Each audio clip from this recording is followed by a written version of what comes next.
Here we are, just a couple of months before the release of Black Ops 4, and here I am talking about a World War II map. I could be working on Black Ops 4 videos, trying to grind out that new clickbaity video to try and rope in some views. Yet, I find this a lot more interesting in my opinion. Today I'm going to be talking about a map in Call of Duty World War II.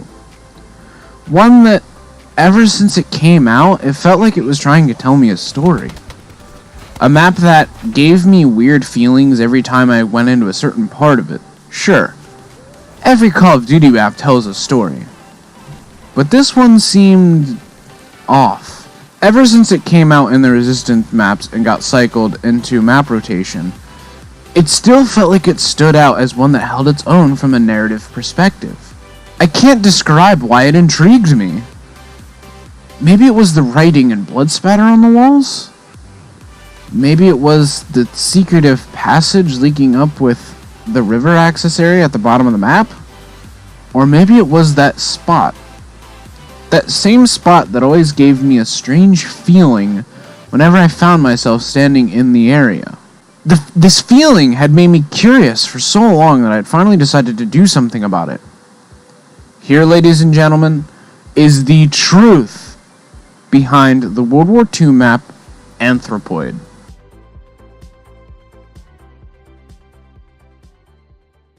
So here's the thing about the spot on the map. It's not that big, to be honest. All it features is a big tank-looking truck on treads and a pretty old 1940s-looking European car. Blood and bullet holes spatter and pierce the nearby walls and such, and I can't help but see that something definitely went down here. There's an exploded truck that had swerved off to hit a fence. Also at the scene are two dead bodies. One next to the car. The other? Following streak marks from the first body reveals the second's location. This is the spot on the map that gives me chills. The chills aren't because of the bodies, but just out of the seemingly rushed mess of it all.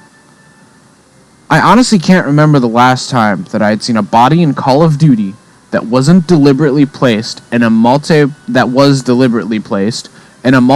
map other than the ones created when players died during gameplay. Then I thought that they must be somehow important, right? That was the ending peak. The final straw of my curiosity.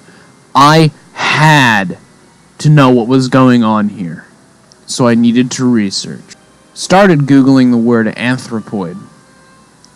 It brought up a movie from 2016 of the same exact name. Then I typed in COD WW2 Anthropoid and read into that. Turns out that the movie and the map are based on the real-life Operation Anthropoid in World War II. After I had seen that, I knew I had to make a video on this.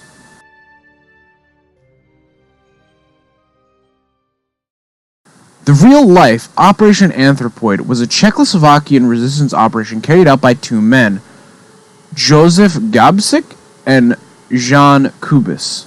Sorry if I butchered those names. They were, of course, Czech rebels in the country fighting Nazi occupation. Now this operation was an assassination attempt. This was an operation given under the command of Franciszek Moravec, who was head of Czechoslovakian intelligence during the war. The assassination attempt was against the General of Police Reinhard Heydrich. Now I want to make 2 points clear here. A, no, he is not Reinhardt from Overwatch. B, this guy was such a big deal during the war because not only was he the general of the SS occupying Czechoslovakia, but he was the man in charge of orchestrating the final solution. That's right. He's the man that, under the order of directive of Adolf Hitler, had mercilessly killed 14 million people. Or rather, people who were under his command, but still, giving the order is just as bad as killing them yourself. So with all of that being said, I believe that one of the bloody messes underneath one of those tarps is dear old Heydrich himself. Now this raises two questions. 1. Which one is he? And 2. Who is the other one? Well, in order to find out which one he is, we have to look at all of the players involved and, almost like a scene out of Criminal Minds, examine the crime scene to figure out who is who. So, in the operation, the plan was to hit Heydrich's car with a modified anti-tank grenade after his convoy had to slow down when making a sharp curve on the road. Not only did Sledgehammer make the sharply curved road that is described in the operation, but they also even have an underground area with schematics depicting the tank mine as well as some explosives themselves.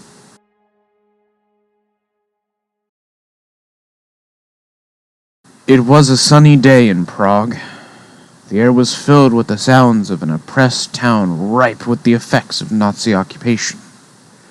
Reinhard Heydrich leaves his home at 10:30 a.m. to start his daily occupational ritual of commuting to Prague Castle to do his duties. Waiting by the curve, Gobsik and Kubis lie in wait at the tram station. Now, there's an issue here. There is no tram station near the scene on the map. However, I am going to assume that the large white building next to the scene is the tram station. I have nothing really to go by other than a sign across the street to the building that reads Zeleznici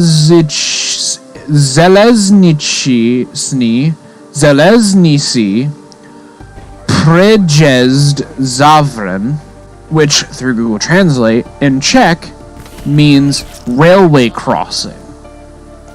So maybe it's the tram station? For narrative's sake, I'll assume it is.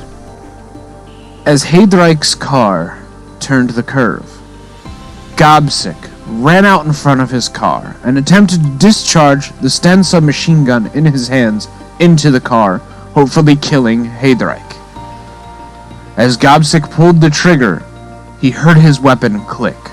The gun had a feeding problem, preventing the rounds from the mag entering the chamber. In Gobsik's confusion, Heydrich ordered his driver, SS Officer Klein, to step out of the vehicle and fire his Luger at Gobsik. When Klein stood up to fire at the stunned rebel, Kubis lobbed the anti-tank grenade at the car.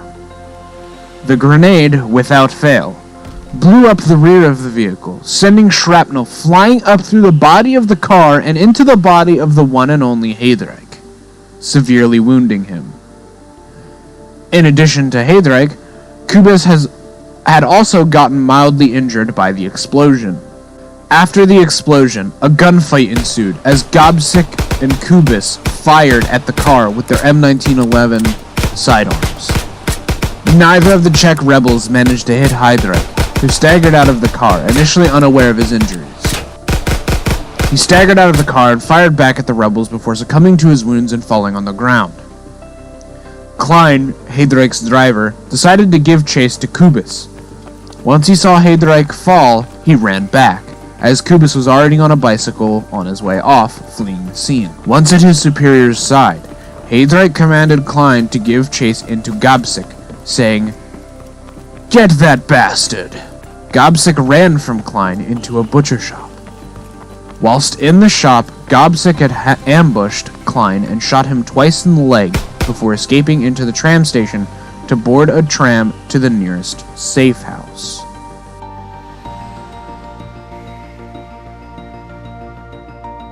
Now, the map is interesting.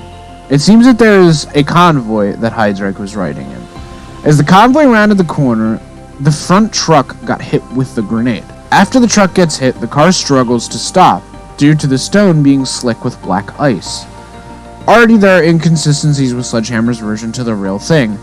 Fortunately for you, viewer, I think I know exactly what happened with this map. I believe that this map takes a creative spin on the whole event and changes the story slightly. Here's how I think. Yes, I'm making it known that this is my interpretation of how Sledgehammer rewrote this event. Let me know in the comments below if you agree. So it starts out with the convoy's first truck making the left curve. Once in view, Kubis throws the anti-tank grenade. The grenade lands inside the back of the lead truck. Now, Why do I say it lands in the bed? Well, it looks to me like the sides of the truck seem to blow outward and upward. I could be wrong, but this is what it looks like to me. After the rear of the truck explodes, it swerves to the right into a fence, after the driver is killed by shrapnel coming through the back window. Next, I believe that Gobsick hops out in front of the stopped car to fire at Heydrich with his Sten. The weapon jams and Gobsick turns tail and runs. As he runs away, Heydrich orders Klein, his driver, to fire upon the rebel as he runs off.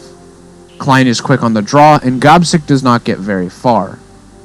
The rebel gets only a foot away before Klein puts 2 bullets in his back. Gobsick falls over as Kubis jumps from where he threw the grenade and shoots Heydrich 3 times in the chest before taking a couple missing shots at Klein.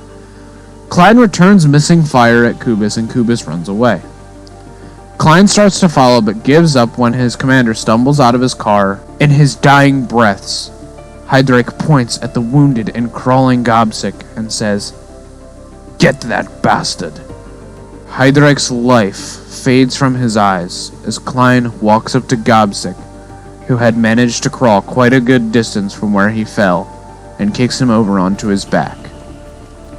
As Gobsick looks up into Klein's eyes, Klein pulls the trigger, putting one right between his eyes.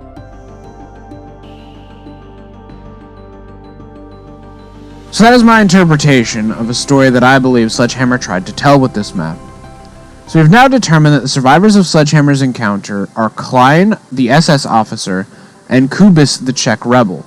As stated in my little story, I believe that the covered body next to the car is none other than good old Reinhard Heydrich himself, sustaining fatal injuries by Kubis's gun.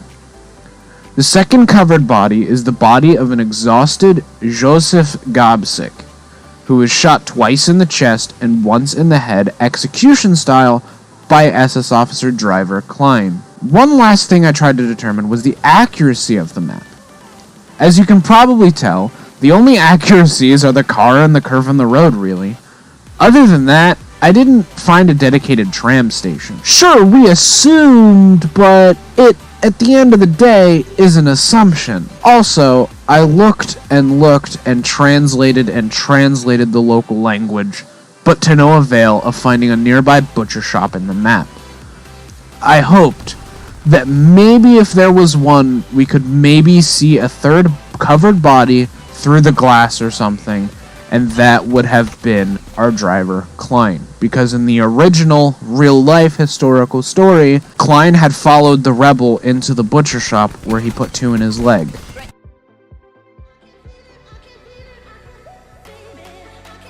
Anyways, guys, I hope you enjoyed this video.